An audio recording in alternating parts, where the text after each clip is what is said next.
لیے مسجد میں جمع فرمائی اور نماز کے انتظار میں بیٹھنے کی توفیق عطا فرمائی۔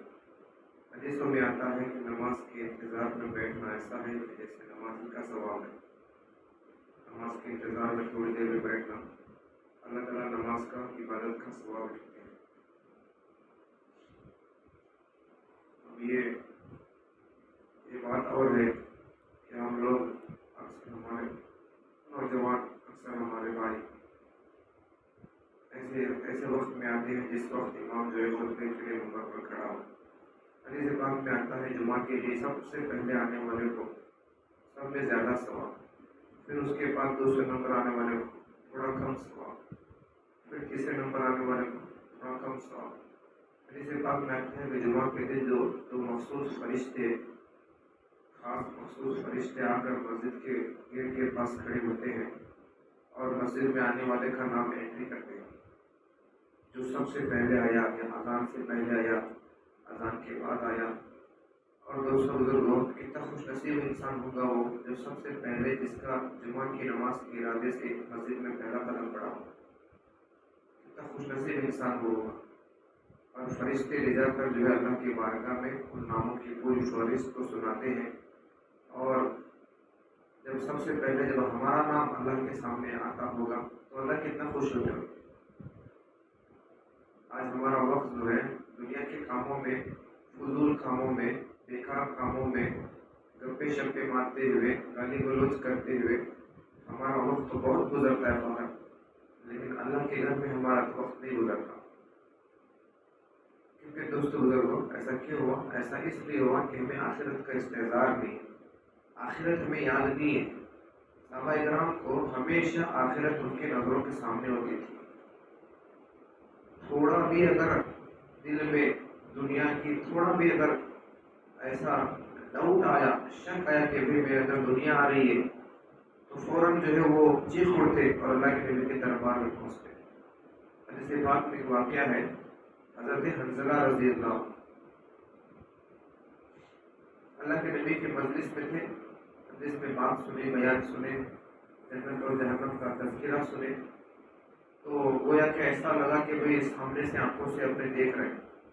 پھر اس کے بعد جب اپنے گھر گئے، بیوی بچوں کے ساتھ مل گئے، مشغول ہو گئے، بچوں کے ساتھ کھیلنا کودنا، بیوی کے ساتھ بات چیت میں لگ گئے، تو فوراً دل کی طرف دیکھے کہ بھئی دل جو کیفیت وہاں مسجد میں اللہ کے نبی کی صحبت میں تھی وہ اب نہیں رہی۔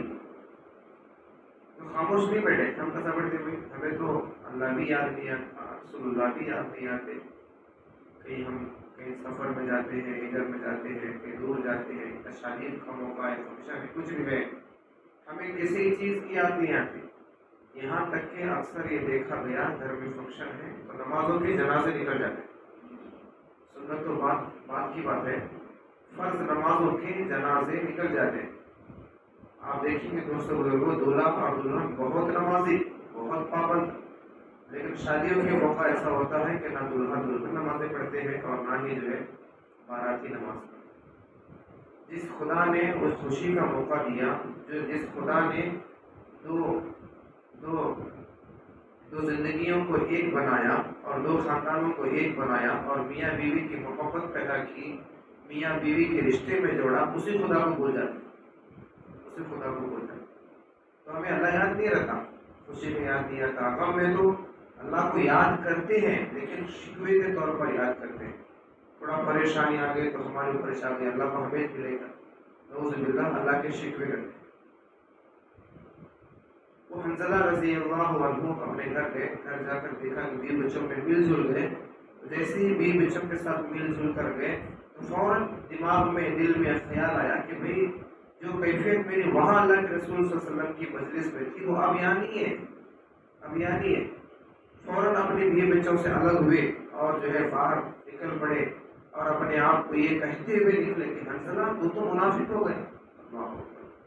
بہت بڑا جملہ، کیا کہنے لگے؟ حنظلہ تو منافق ہو گیا، اور کہتے ہوئے راستے سے یہی بڑبڑتے ہوئے حنظلہ تو منافق ہو گیا، حنظلہ تو منافق ہو گیا کہتے ہوئے نکلے۔ راستے میں سب سے بڑے صحابی حضرت ابوبکر صدیق رضی اللہ تعالیٰ، بہت بڑے صحابی، بہت بڑے صحابی، زندگی بھر اللہ کے رسول صلی اللہ علیہ وسلم کے ساتھ رہے اور مر کر بھی اللہ کے رسول کے بازو ہی رہے. آج بھی قبر مسجد نبی کے بازو اما عائشہ کے حجرے میں جو قبریں ہیں، اللہ کے نبی صلی اللہ علیہ وسلم کے سیدھی طرف حضرت ابوبکر صدیق رضی اللہ عنہ کی قبر ہے اور دائیں طرف جو ہے حضرت عمر کی قبر ہے.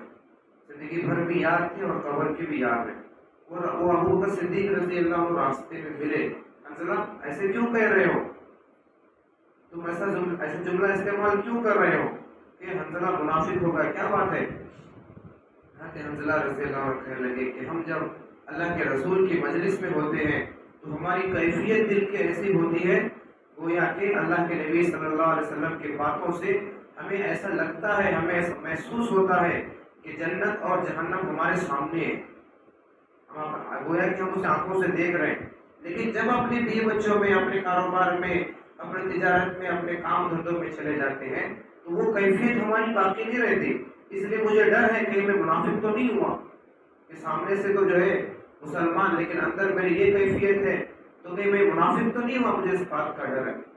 حضرت ابوبکر صدیق رضی اللہ عنہ کہنے لگے کہ میرا بھی یہی حال ہے. جب ہم اللہ کے نبی کی مجلس میں ہوتے ہیں تو ہمارا ایمان جوش مارتا ہے، آسمانوں کو جا کر چھوتا ہے. لیکن جب ہم گھر جاتے ہیں تو ہمارا بھی وہ آخرت کے بارے میں کوئی خیال نہیں رہتا، جنت کے بارے میں کوئی خیال نہیں آتا، جہنم کا کوئی ڈر نہیں آتا، عذابات کا کوئی ڈر نہیں آتا. میرا بھی یہی حال ہے. چلو ہم دونوں مل کر جا کر اللہ کے نبی کے پاس پوچھیں گے.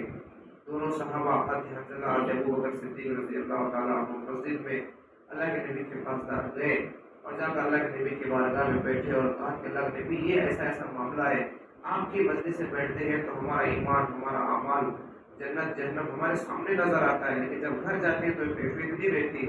تو اللہ کے نبی مسکرائے اور مسکرا کر کہنے لگے کہ اگر یہ جو کیفیت تمہاری ہماری مجلس میں ہوتی ہے، ہماری صحبت میں ہوتی ہے، اگر وہی کیفیت تمہارے دلوں کی اگر تمہارے گھروں میں بھی ہو تو یقیناً فرشتے تمہارے مسافے کے لیے آسمان سے زمین پر آئیں گے، تمہیں راستوں میں مسافہ کریں گے، تمہارے بستروں میں تمہیں مسافہ کریں گے. فرشتے ہمیشہ تمہارے ساتھ میں رہیں گے. جو کیفیت مسجد میں ہوتی ہے، ہماری صحبت میں ہوتی ہے، وہی کیفیت اگر تمہارے گھروں میں بھی رہنے لگے تو فرشتے ہر جگہ تمہارے راستے میں آئیں گے اور تم سے مسافہ کرنے لگیں گے. لیکن دوستو بزرگوں، آج ہمارا دل مسجد میں بھی نہیں لگ رہا، مسجد میں بھی آنے ہمارا دل نہیں مانتا. 1 بجے پونے ایک کو اذان ہوتی ہے، یہی رونا ہے، یہی تڑپ ہے، یہی فکر ہے ہماری. 1 بجے اذان ہوتی ہے لیکن 1:15 بجے تک مسجد نہیں بھرتی.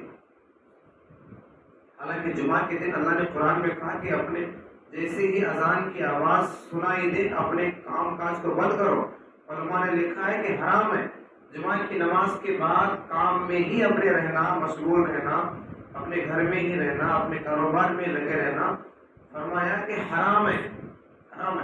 میں فتویٰ نہیں دے سکتا، میں عالم نہیں، حافظ میں کچھ بھی نہیں ہوں، لیکن علماء نے لکھا ہے کہ جمعہ اللہ نے قرآن میں کہا کہ سورہ جمعہ میں کہ جمعہ کی نماز کی جب اذان دی جائے تو سب کام کو چھوڑ دو اور مسجد کی طرف دوڑو. اور پھر آگے فرمایا کہ جب نماز ہو گئی تو پھر اپنے روزی کے لیے پھیل جاؤ. اللہ نے قرآن میں کہا. لیکن دوستو بزرگوں، جمعہ کے دن بھی آج ہماری مسجدیں خالی ہوتی ہیں. جمعہ کے دن بھی ہماری مسجدیں خالی ہوتی ہیں کیونکہ دوستو بزرگوں ہمارا دل مسجدوں میں نہیں لگتا. اب یقین جانے دوستو بزرگوں، کل قیامت کے دن یہ مسجدیں آسمان پہ اٹھا لی جائیں گی. دنیا کی ساری چیزیں جو ہے وہ ختم ہو جائیں گی. کل من علیہا فان، ساری چیزیں فنا ہو جائیں گی، ختم ہو جائیں گی. لیکن یہ جو اللہ کے گھر ہیں، جو مساجدیں ہیں، اللہ تعالیٰ انہیں آسمانوں پہ اٹھا لیں گے. لیکن اسی جگہ ہمارا دل نہیں لگتا. حدیث بات میں آتا ہے کہ اللہ کو پوری دنیا میں سب سے پسندیدہ جگہ، سب سے محبوب جگہ وہ اللہ کا گھر ہے، مسجد ہے، اور ہمارا یہیں پہ دل نہیں لگتا. اور فرمایا حدیث میں آتا ہے کہ اللہ کو سب سے زیادہ ناپسندیدہ جگہ جس سے اللہ کو غصہ آتا ہے، اللہ کا غضب ہوتا ہے، نہ معلوم کب وہاں پر اللہ کا عذاب اترے، وہ ناپسندیدہ جگہ بازار ہے. ہمیں بازاروں میں گئے تو ہمارے گھنٹے لگ جاتے ہیں، لیکن مسجد میں 5-10 منٹ پہلے نہیں آ سکتے. دوستو بزرگوں، ایسے کیوں ہوا؟ ایسے اس لیے ہوا کہ ہمارا آخرت کا استحضار نہیں ہے، آخرت ہمیں یاد نہیں ہے. آخرت یاد نہیں ہے. اگر آخرت ہمارے سامنے ہوتی تو ہمیں اس کی فکر ہوتی، اس کی فکر ہوتی. مثال کے طور پر اللہ والوں نے کتابوں میں لکھا ہے، ایک آدمی سعودی باہر ملک گیا کام کرنے کے لیے، محنت کرنے کے لیے، رابطے کے لیے، اور وہاں سے پیسے بھیج رہا ہے 2 سال 4 سال 5 سال 10 سال 20 سال وہاں رہا، اور بھیج کر یہاں جو ہے بیوی کے ذریعے سے، بچوں کے ذریعے سے ایک بڑا بنگلہ بنا رہا ہے. یہاں پورا اس کا پیسہ بڑے بنگلے پہ لگ رہا ہے، کاروبار پہ لگ رہا ہے. اب اس کی خواہش ہوتی کیا نہیں ہوتی ہے آنے کے واپس، کہ میں پیسہ تو بھیج رہا ہوں، اب مجھے جا کر دیکھنا ہے کہ میرا گھر بنا ہوگا، میری بلڈنگ بنی ہوگی، میری فلیٹ بنی ہوگی، میرے بچوں نے ایسا کاروبار شروع کیا ہوگا، میں پورا مال وہاں لگایا ہوں. اسے یاد ہوتا ہے کہ میرا پیسہ تو وہاں جا رہا ہے. اگر دوست بزرگوں، اگر ہمیں اللہ کے راستے میں نکلتے، اللہ کے راستے میں ہمیں اپنے اعمال کو بیچتے، اللہ کے یہاں ہمیں اپنے اعمال کو بیچتے، تو یقیناً دوست بزرگوں ہمیں آخرت میں جنت میں جانے کا ہمیں استحضار رہتا. آج ہم نے آگے کچھ نہیں بھیجا، اس لیے وہاں جانے کی تیاری نہیں ہے. آج آدمی موت سے گھبراتا ہے، حالانکہ موت گھبرانے کی چیز نہیں ہے. موت تو فرمایا مومن کے لیے شہد سے زیادہ میٹھی چیز ہے. موت مومن کے لیے شہد سے زیادہ میٹھی چیز ہے. لیکن آج کوئی بڑے سے بڑا بوڑھا بھی مرنا نہیں چاہتا، بستر پر پڑا ہوا ہے، لیکن ابھی تمنا ہے کہ ابھی جیوں، ابھی زندہ رہو. کوئی مرنا نہیں چاہتا. لیکن دوستوں بزرگوں، موت تو برحق چیز ہے. موت کے بعد آنے والی کیا چیز ہے؟ نہ ہمارا حسب نسب آئے گا، نہ ہماری ڈگریاں آئیں گی، نہ ہماری تجارتیں آئیں گی، نہ ہمارے کاروبار آئیں گے، نہ ہی ہمارے دنیا کی کوئی چیز آئیں گی، نہ ہماری اولاد ہمارے ساتھ آئے گی، نہ ہمارے ماں باپ ہمارے ساتھ آئیں گے، نہ ہماری بیوی بچے ہمارے ساتھ آئیں گے، نہ ہمارا بینک بیلنس ہمارے ساتھ میں آئے گا، نہ ہماری پراپرٹی ہمارے ساتھ میں آئے گی. ساتھ میں آنے والی چیزیں تو 2 ہی ہیں، ایک ہمارے اچھے اعمال، ایک ہمارے برے اعمال. ورنہ دوستوں بزرگوں، یہ مٹی کے بدلے کی کوئی حیثیت نہیں ہے، کوئی حیثیت نہیں ہے. اگر اچھے اعمال ہیں، آخرت کا استحضار ہے، آخرت میرے سامنے ہے، اس کے لیے مجھے کچھ تیاری کرنا ہے، وہ اگر اپنے ذہنوں میں رکھ کر اگر بندہ یا بندی زندگی گزارتی ہے تو اللہ اس کی آخرت کو سنوارتے بھی ہے. اگر ہم آخرت کو بھلا کے زندگی گزاریں گے تو یہاں دنیا میں کچھ بھی نہیں ہوگا، دنیا میں کچھ بھی نہیں ہوگا. لیکن آخرت میں اس کا حساب ہے. اللہ تعالیٰ بندوں کو دنیا میں ڈھیل دیتے، کافروں کو بھی ڈھیل دیا، بڑے بڑے نافرمانوں کو بھی اللہ نے ڈھیل دیا. فرعون کے بارے میں آتا ہے کہ 40 سال تک اس کے سر میں درد تک نہیں ہوا. اللہ نے ایسی صحت دی تھی اسے، اور اللہ نے حکومت دی تھی، مال دیا تھا، دولت دیا تھا، خزانے دیا تھا. اس کا مطلب یہ نہیں ہے کہ بھئی مال مل رہا ہے، اچھا کھا رہے، اچھا پی رہے، اچھا پہن رہے، اچھی گاڑی خرید رہے، اچھا مال دولت ہمارے پاس ہے. اس کا مطلب یہ نہیں ہے کہ اللہ ہم سے راضی ہے. یہ تو اللہ اپنے کافروں کو بھی دیتا ہے، اللہ اپنے ناشکروں کو بھی دیتا ہے، اللہ اپنے نافرمانوں کو بھی دیتا ہے. بلکہ ہمیں اس بات کا غور کریں، اس بات کو سوچیں کہ کیا ہمیں اللہ اعمال کی توفیق دے رہے ہیں، نمازوں کی توفیق دے رہے ہیں، سجدوں کی توفیق دے رہے ہیں، خیر و خیرات کرنے کی توفیق دے رہے ہیں، اللہ کے راستے میں مال کو لگانے کی توفیق دے رہے ہیں. اگر یہ دے رہے ہیں تو اللہ ہم سے راضی ہے، اللہ ہم سے خوش ہے. اور کبھی کبھار بندہ جو ہے سارے نیک اعمال کرتا ہے، نمازی بھی ہے، تہجد گزار بھی ہے، نوافل کا بھی پابند ہے، ذکر و اذکار بھی کرنے والا ہے، تلاوت بھی کرنے والا ہے، سارا. پھر بھی اگر اس سے کوئی تکلیف آ رہی، پریشانی آ رہی، یہ آزمائش ہے، یہ آزمائش ہے. اور سارے نبیوں پر آزمائش آئی ہے، ہمیں بھی آزمائش آنا کوئی بڑی بات نہیں ہے. اب بندہ اس میں کچھ نہیں کر سکتا صبر کے علاوہ. آج بہت سارے نوجوان سوال بھی کرتے ہیں کہ بھئی وہ کافر ہیں، انہوں غیر مسلم ہیں، انہوں ایسے ہیں، لیکن انہوں بہت خوش ہیں جی. لیکن آج مسلمان پریشان ہے، اللہ کو ماننے والا پریشان ہے، نمازیں پڑھنے والا پریشان. یہ آزمائش ہے، کوئی جواب نہیں اس کے علاوہ، صرف اللہ کی آزمائش. اگر میں گنہگار ہوں، اگر میرے اوپر آزمائش آ رہی ہے تو یہ ہمیں پھر دوبارہ اللہ کی طرف لانے کے لیے آ رہی ہے کہ بندہ میرا آ جائے. دوستو بزرگوں، کوئی چیز اتنا انتظار نہیں کرتی جتنا اللہ تعالیٰ بندے کی توبہ کا انتظار کرتا ہے. حدیثوں میں آتا ہے اللہ ہمیشہ بندے کو کچھ نہ کچھ حالات ڈال کر، پریشانی ڈال کر، بیماری ڈال کر، ہمیشہ یہ اللہ تعالیٰ یہ فکر کرتے ہیں بندے اور بندیوں کی کہ میرا بندہ دوبارہ میری طرف آتا ہے. کوئی اتنا انتظار نہیں کرتا جتنا اللہ انتظار کرتا ہے. حدیث پاک میں آتا ہے اللہ تعالیٰ رات میں، اللہ تعالیٰ تو لا تأخذہ سنۃ ولا نوم ہے، نہ سوتا ہے نہ اونگ آتی ہے، رات بھر انتظار میں بیٹھتا ہے کہ میرا دن کا گنہگار وہ رات میں آ کر مجھے اکیلے میں معافی مانگ لے، بس معاف کر. اور دن میں جو ہے بائیں پھیلائے ہوئے کھڑا ہوتا ہے کہ میرا رات میں کیا ہوا گنہگار وہ دن میں اکیلے میں آ کر مجھے ملے، میں اس کے گناہوں کو معاف کر دوں. اتنا بے صبری سے کوئی کسی کا انتظار نہیں کرتا اللہ کی قسم جتنا اللہ میرا اور آپ کا انتظار کرتے ہیں کہ میرا بندہ دوبارہ میری طرف لوٹ کے آ جائے. لیکن دوست بزرگوں ہمیں استحضار نہیں ہے، ہمیں اللہ کا خیال نہیں ہے، اللہ کی یاد نہیں ہے، آخرت کی یاد نہیں ہے. جنت اور جہنم ہمارا ٹھکانہ ہے. نیک اعمال کا ٹھکانہ جنت ہے، منزل جنت ہے، برے اعمال کا ٹھکانہ جہنم ہے. اور ہمیں جانا ہے. جتنا بھی پیسہ کما لے، جتنا بھی پراپرٹی کما لے، جتنا بھی بڑا بنگلہ بن لے، جتنی بھی جائیداد کما لے، لیکن ایک وقت آنے والا ہے دوست بزرگوں ساری چیزوں کو چھوڑ کر جانا. اور ہم نے دیکھا اپنے آنکھوں سے، ہم سب دیکھیں اپنے آنکھوں سے کہ کئی جنازے ہم نے اٹھا کے لے جا کر جو مٹی میں دبا کے آ گئے. لیکن دوست بزرگوں ہمیں اس کا استحضار نہیں ہوتا کہ بھئی ہمیں بھی ایک دن قبر میں جانا. آج ہمیں کپڑوں کو اچھا آہستہ سے کھولتے، بٹن کھولتے ہیں، لیکن ایسا وقت آئے گا ہمارے کپڑے پھاڑ کے نکالے جائیں گے. آج ہم خود نہاتے ہیں، پانی کو گرم پانی ٹھنڈا پانی ہمیں برابر دیکھ کر کرتے ہیں، لیکن ایک وقت ایسا آئے گا زیادہ گرم ہوا تو ہمیں بول نہیں سکتے، زیادہ ٹھنڈا ہوا تو بول نہیں سکتے، اور الٹ پلٹ کر جدھر چاہے وہ ہمیں نہلائیں گے. اور ہم نے آنکھوں سے دیکھا، اپنے ہاتھوں سے کئی جنازوں کو نہلایا، لیکن ہمیں اس کا تصور نہیں ہوتا، اس کا استحضار نہیں ہے کہ میرے ساتھ بھی یہ چیزیں ہونے والی. اگر یہ استحضار ہوتا تو ہماری مساجدیں اذان کے فوراً ساتھ میں جو ہے بھر جاتی تھی، اذان کے فوراً بعد بھر جاتی تھی. جمعہ کے دن اذان کے بعد تو کوئی کام نہیں کر سکتے. علماء نے حرام لکھا ہے استحضار کے.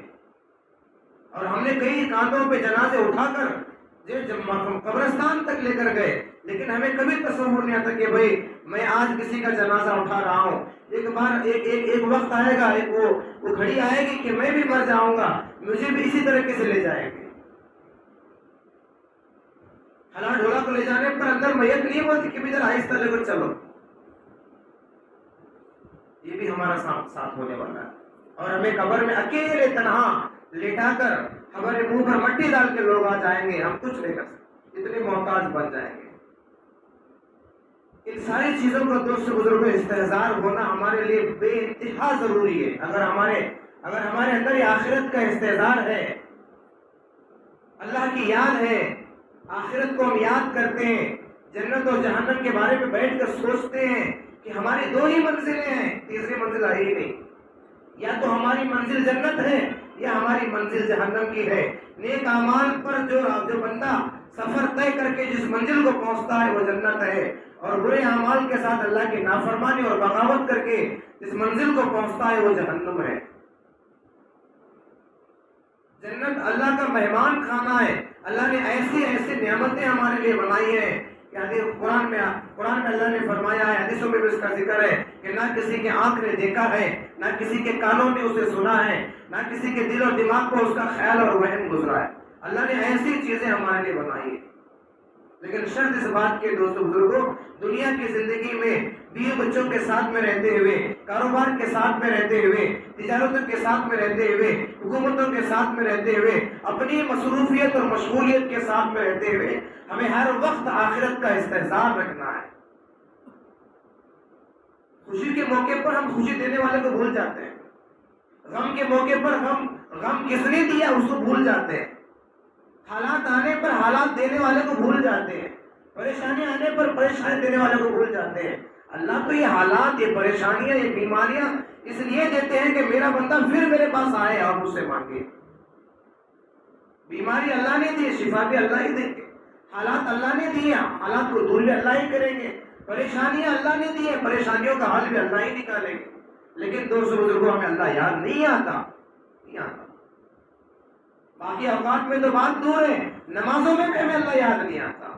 جس کی عبادت کے لیے کھڑے ہوئے ہیں اور یہ کہہ رہے ہیں ہم تکبیر تحریمہ کے بعد اے اللہ میں تیرے سامنے کھڑا ہو رہا ہوں اور پوری دنیا کو پیچھے چھوڑ دیا. لیکن دوستو بزرگوں ہم خود اپنے گریبان میں جا کر دیکھیں, میں میرے گریبان میں دیکھوں, آپ اپنے گریبان میں جا کر دیکھیں کہ میری تکبیر تحریمہ سے لے کر سلام پھیرنے تک کتنا اللہ کا خیال میرے دل و دماغ میں ہوتا ہے, کتنا خیال ہوتا ہے. شیخ الاسلام مفتی تقی صاحب دامت برکاتہم تو فرماتے ہیں کہ نمازوں میں 3 خیال کے علاوہ چوتھا خیال آنا ہی نہیں ہے. یہ خیال تو یہ کہ تصور یہ کرے کہ میں اللہ کو دیکھ رہا ہوں. دوسرا تصور یہ ہو کہ میں اللہ کو نہیں دیکھ سکتا, اللہ تو مجھے دیکھ رہا ہے, دوسرا تصور. تیسرا تصور یہ ہو کہ بھائی میں جو پڑھ رہا ہوں یا امام صاحب جو پڑھ رہے ہیں اس پر میرا پورا توجہ ہو. اس کے علاوہ 3 کے علاوہ ہمارا تیسرا چوتھا جو ہے کوئی راستہ ہی نہیں. لیکن ہم اپنے اندر دیکھیں کہ بھئی یہ 3 چیزوں میں میرا دھیان کدھر جاتا ہے؟ کیا پڑھنے والے الفاظوں پر جاتا ہے کہ کیا کہہ رہا ہے؟ ایسا نہیں ہوتا. تو اسے دوستو بزرگوں ارادہ کریں دوستو بزرگوں کہ ہم مسجدوں کو کم سے کم جمعہ کے دن اپنے کام کو تھوڑا 1-8 گھنٹہ آگے پیچھے کر کے نماز کو جو ہے اذان کے فوراً بعد یا اذان سے پہلے آنے کی جو فضیلتیں ہیں دوستو بزرگوں اسے یاد کر کے ہم مسجدوں کو جلدی آنے کی فکر کریں گے بھائی انشاءاللہ. اللہ میں کہنے سے اللہ اپن کی توفیق عطا فرمائے. وآخر دعوانا الحمدللہ رب العالمین.